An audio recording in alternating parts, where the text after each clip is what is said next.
இசையும் ரொம்ப அருமையா அமைச்சிருக்கிறாரு.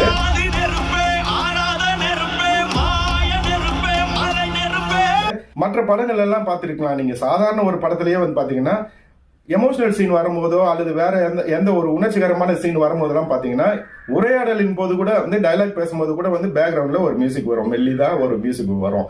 ஆனா இந்த படத்துல முக்கியமான நேரத்துல கூட வந்து பாத்தீங்கன்னா 2 பேர் பேசும்போது சுத்தமா இசையே இல்லாத அளவுக்கு அடக்கி வாசிச்சிருப்பாரு டிஎஸ்பி. இது அவருடைய இசை அறிவை வந்து அதிகமாக காட்டுதே தவிர எப்படி வந்து அவர் சொதப்பிட்டாரு அப்படிங்கிற அளவுக்கு கண்டிப்பா இல்லை. அதே மாதிரி இந்த கதை வந்து பழங்காலத்துல நடந்தது அப்படிங்கிறதுனால அந்த காலத்தில் இருந்த இசைக்கருவிகள் ஒரு சிலவற்றை எடுத்துக்காட்டா முழவு, சங்கு, கொம்பு, இது 3 வந்து எனக்கு தெரிஞ்சது. இன்னும் வந்து வேற ஏதாவது இருந்திருக்கலாம். இப்படி பழங்காலத்து இசைக்கருவிகளையும் அவர் வந்து அதுல வந்து இசையில கலந்துருக்கிறது ரொம்ப அழகா தெரியுது.